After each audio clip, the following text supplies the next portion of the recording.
Now come to the next problem. ये GATE 2007 का question है जिसमें 3 पार्ट्स थे, 2-2 नंबर के 3 क्वेश्चन पूछे थे। सबसे पहले फर्स्ट प्रॉब्लम को हम सॉल्व करते हैं, उससे पहले इसका एक बार कॉमन डेटा देख लेते हैं। Consider the following program segment, here R1, R2, R3 are general purpose registers. Instruction operation और इंस्ट्रक्शन साइज इन वर्ड्स आपको गिवन है। मूव R1 ब्रैकेट में 3000, इसका मीनिंग है R1 में मेमोरी ऑफ 3000 की वैल्यू चली जाएगी। देन एक लूप है, लूप में पहला instruction move R2 memory of R3, मतलब मेमोरी ऑफ R3 की वैल्यू R2 में चली जाएगी, उसकी साइज 1 है। Add R2 R1, R2 plus R1 की वैल्यू R2 में, फिर इस तरीके से ये प्रॉब्लम सॉल्व होगी। क्लियर?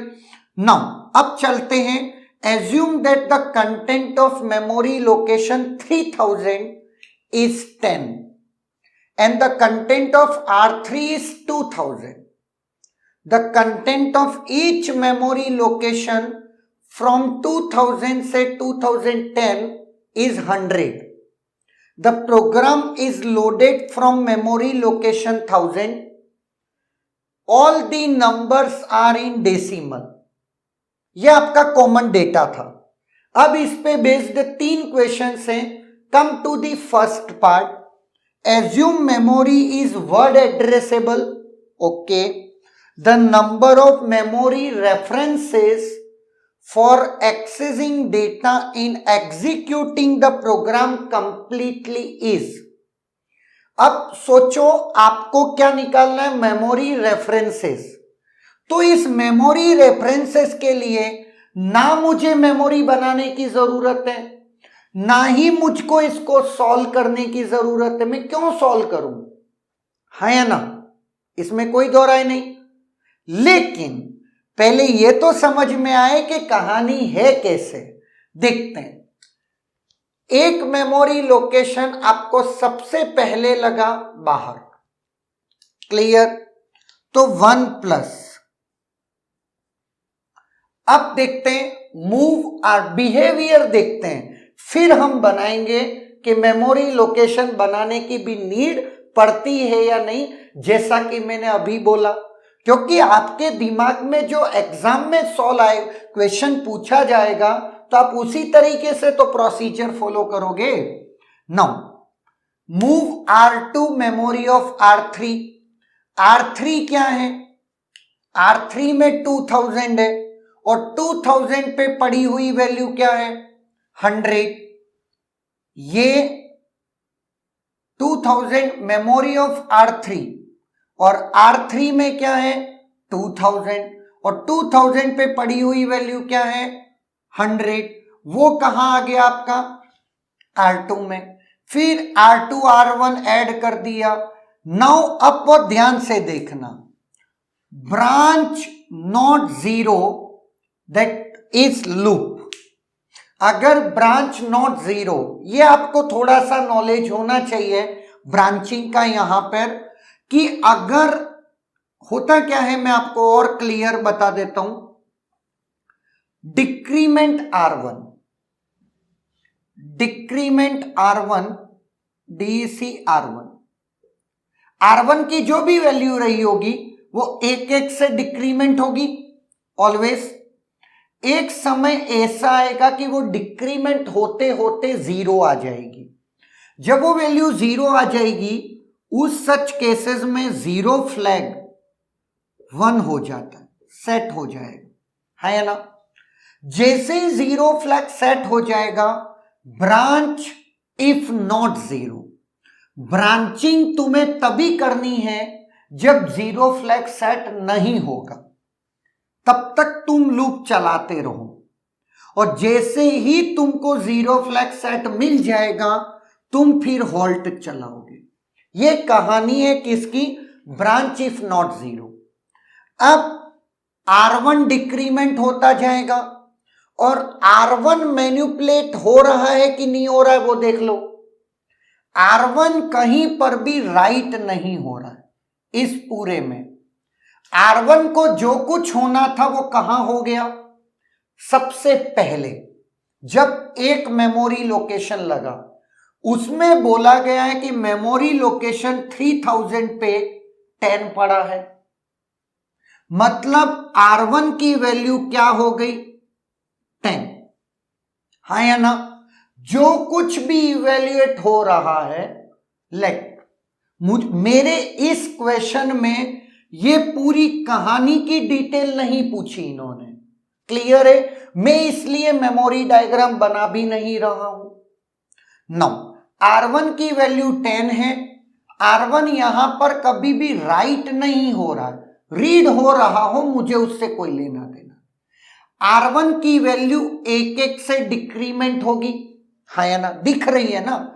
R1 की वैल्यू एक एक से डिक्रीमेंट होगी और ये लूप तब तक चलता जाएगा कि जब तक कि वो वैल्यू क्या ना हो जाए? 0 ना हो जाए, हाँ या ना? ये कहानी है ना। अब देखिएगा, R1 की वैल्यू 10 से 9, 9 से 8, 8 से 7 अप टू 1 और 1 से 0।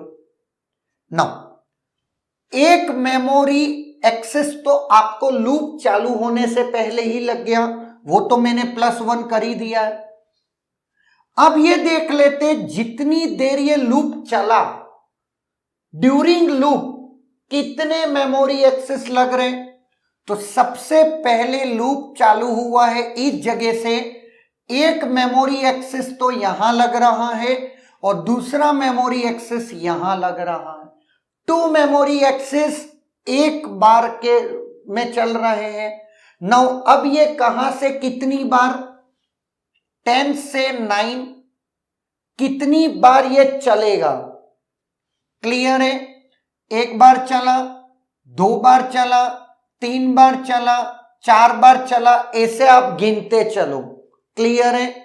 10 से 1 तक सब चलेगा और जैसे ही 1 से 0 हो जाएगा, 10 से 9 हुआ, एक बार चल गया, 9 से 8 हुआ, एक बार चल गया, 8 से 7 हुआ, एक बार चल गया, मतलब 10 में चला, 9 में चला, 8 में चला, 1 तक चलेगा। तो ये कितने हुए? 10 टाइम्स, हाँ या ना? और जैसे ही 1 से 0 हो जाएगा उसके बाद वो नहीं चलेगा, लूप में नहीं जाऊंगा। 10 टाइम्स, हर एक टाइम 2, तो 10 into 2 that is 21 memory axes मुझे लगे, है या ना? इस क्वेश्चन को सॉल्व करने के लिए मुझे बहुत ज्यादा दिमाग लगाना नहीं पड़ा। यस, मैंने शॉर्टकट के लिए ये देखा R1 कहीं बीच में अपडेट तो नहीं हो रहा, पता चला R1 पे राइट हो गया कुछ और, तो मेरे को चेक करने की जरूरत है। राइट नहीं हो रहा, एक एक से डिक्रीमेंट हो रहा है, ठीक है जनाब, एक एक से डिक्रीमेंट हो जाए, मुझे क्या फर्क पड़ता है। लेकिन हर एक बार मुझे 2 मेमोरी एक्सेस लगे। नाउ तो ये पता चल गई कि लूप 10 बार चल रहा है, तो 2 into 20। एक जो सबसे बड़ी गलती हो जाती है वो ये है, ये ऊपर वाला काउंटिंग प्रेशर में भूल जाते हैं। जब आप लूप वाला तो 20 सही करेंगे, लेकिन प्रेशर, जब एग्जाम प्रेशर होता है तब ऊपर वाली काउंटिंग सर दिमाग में निकल ही गया, इसीलिए मैंने इसको पहले लिख लिया 1+, जैसे गलती ना हो। 20 भी ऑप्शन है, 21 भी ऑप्शन है, 21 इज द करेक्ट आंसर। अगर आप लूप के चालू होने वाली चीज भूल जाओ और बीच वाला ही तुमको याद रहे, वो भी फिर 10 और +1 11, वो भी ऑप्शन है, 10 भी ऑप्शन है। हाँ, ये जरूर है कि किसी की काउंटिंग ये मिस्टेक हो जाए कि 10 बार की बजाय 9 बार वो गिन ले, है ना? 10 से 9, 9 से 8, 8 से 7, ऐसे करते चलो 1 तक, तो 10 से 1 तक आपको 10 लगे और फिर 1 से 0 हो गया तो फिर कोई दिक्कत नहीं है। तो ये 10 टाइम्स है। कुछ लोगों को गलती काउंटिंग मिस्टेक हो गई और 9 टाइम्स हो गया, तो 9 into 2 18 plus 1 19, 19 is not the option. लेकिन अब जब भी ये क्वेश्चन पूछा जाएगा तो आपको न्यूमेरिकल टाइप में पूछा जाएगा और तब आपको आंसर फिल करना पड़ेगा, वो करेक्ट आंसर फिल करना पड़ेगा। बात समझ में आई? तो ये इस क्वेश्चन का आंसर है option D 21 memory access. Is there any doubt?